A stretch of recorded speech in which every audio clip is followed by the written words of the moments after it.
Pravljica o Zvitorepku in ukanah. Zvitorepek je bil igriv mlad lisjaček, ki je ravno zapustil mamin varen brlog ter se podal na samostojno življenjsko pot.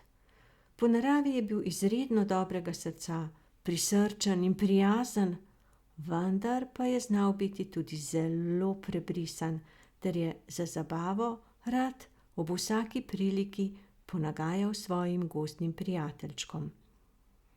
Visoko zgoraj v skalovju si je poiskal novo domovanje ter si pod skalnim previsom v naravni votlini skrbno uredil prijeten in prostoren dom. Pri izkopavanju je po pobočju sprožil kar nekaj kamenja.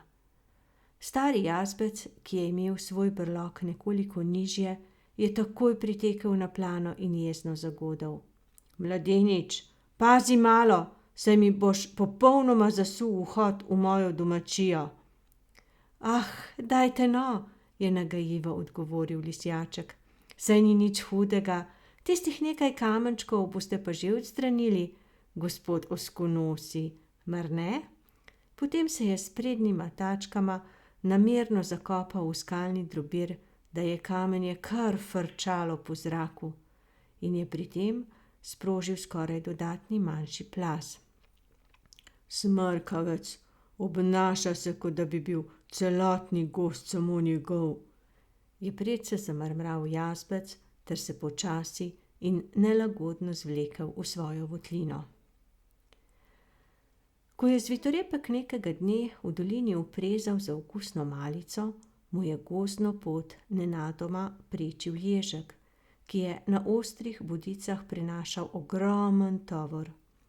Poleg drevesnih listov in drobnega rubidovja se mu je na hrbtu bohotilo veliko rdeče jabolko. Ne da bi kaj dosti pomišljal, je lisjaček Zvitorepek predrzno skočil prav pred ježka in ga tako prestrašil, da se je le ta hipoma zvil v neprebojen bodeč klobčič. Veliko jabolko se mu je snelo z bodic in se zavalilo po hribu. Zvitorepek se je zapodil za jabolkom ter ga s tačkama namenoma poganjal levo in desno, še globlje v gozd, dokler se ni zataknilo v gozdni podrasti.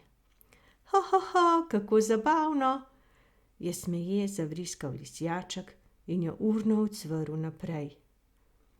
Ježek se je jezno namrščil in počasi dvignil svoj pogled. "Le čakaj, barabin." A Zvitorepkov košati rep je že izginil v gostem grmovju.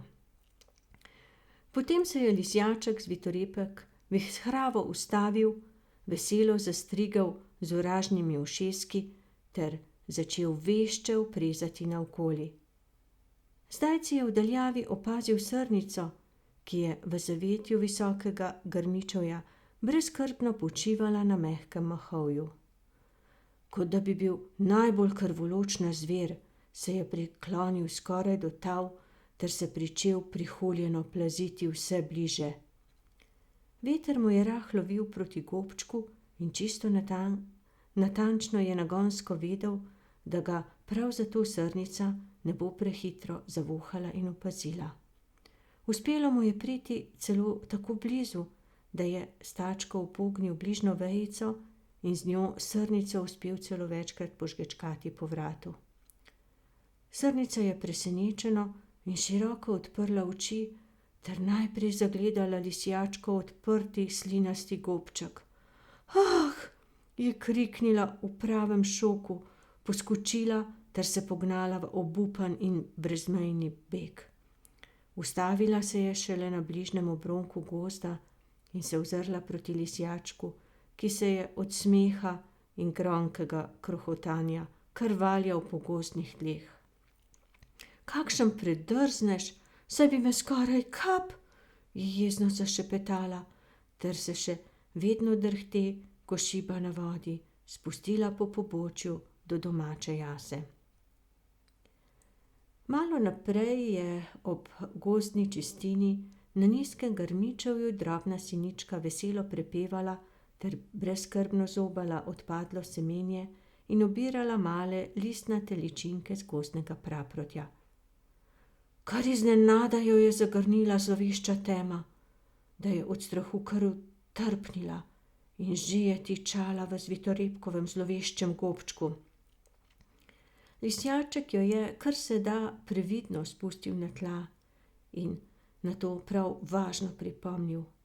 Prav nič nisi previdna, ob vsem tem žvrgolenju te bo slej ko prej pohrustala kakšna gozdna mrcina. Še dobro, da imam tako izbran okus, da me tvoje drobne koščice ne zanimajo. In že se je odpravil dalje, sinička pa se je v smrtnem strahu frfotaje pognala na najvišjo vejo in se skušala pomiriti. In Zvitorepkovih noči ter zabave ni bilo nikoli konec. Vsak dan je ukanil kakšnega gozdnega prebivalca in se zraven zadovoljno hihital. Lisjaček je bil res prebrisan in izgledalo je, da sta mu vsaka nova vragolija in ukana dali le še več zagona. Tako ne bo šlo več naprej, so trdno sklenile živali. Naučiti ga moramo pameti. In res, ko je bil nekoč Lisjaček Zvitorepek na pohodu v dolini, so se gozdne živali družno odpravile do njegovega doma.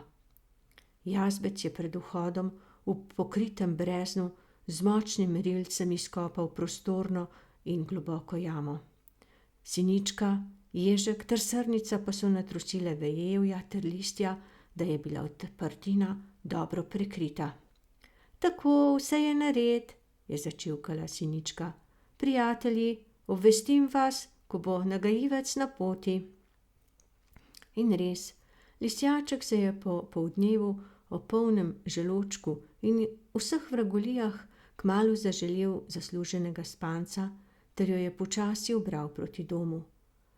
V krošnjah dreves se je zaslišalo siničkino glasno žvrgolenje, a Zvitorepku še na kraj pameti ni padlo, kaj ga čaka. Naj je bil še tako svit kot lisička, a vendar ni opazil nastavljene pasti. Trask! Se je hipoma vdrlo vejevje in že je tičal na dnu globoke razpoke, iz katere kljub neumornemu poskakovanju ni mogel splezati na plano. Joj, mene, na pomoč, pomagajte, je proseče zacvilil. Minilo je kar nekaj časa in Lisjaček je ves prestrašen in obupan, že skoraj obnemel. In zdajci so njegove oči iz temačne globine na svetlobi roba jame uzrle znane živalske obraze.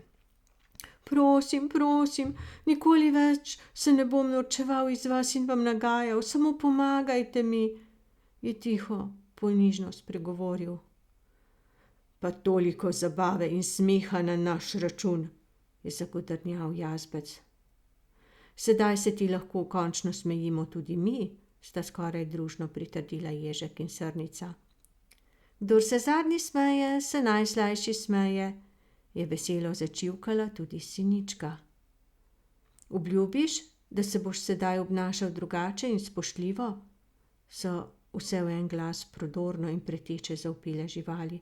Obljubim in obljubo bom tudi vestno spoštoval, je ponižno zaihtel Lisjaček Zvitorepek. Samo pomagajte mi, prosim. Živali so se spogledale in si družno prikimale. Jazbec in srnica sta iz bližine do roba jame privalila večjo vejo ter jo prekucnila v globino. Ni minila niti sekunda, že se je Zvitorepek pognal po deblu ter še vedno ves trepetajoč obstal na varnem robu. To je bila res šola življenja, je pomislil. Šele sedaj sem se zavedel svojih dejanj. In od takrat se je z vsemi živalmi odlično razumel. Vedno, ko se je vračal domov, je najprej pred Jazbečevo votlino odstranil vse kamenje, ki se je morda privalilo po pobočju. Ježku je iz doline v gobčku večkrat prinesel različno sadje ter ga pustil ob gozdni poti, prav tam, kjer ga je nekoč tako hudo prestrašil. Ko je videl, da srnica počiva v gozdni podrasti, je vse naokoli prepodil možne vsiljivce, da je ne bi prebudili. In če se je sinička spustila na gozdna tla, ji je že vnaprej dal vedeti, da je v njeni bližini in da jo bo varoval, ko bo pobirala slastne grižljaje z nizkega vejevja in tav. Prav tako so mu tudi stari jazbec, ježek in srnica vedno ponudili svojo pomoč, sinička pa mu je veselo prepevala. Ko je Zvitorepek naposled odkril pravo bogastvo, so ga imele vse živali resnično rade. Odslej so si vsi pomagali in živeli v pravi slogi in prijateljstvu.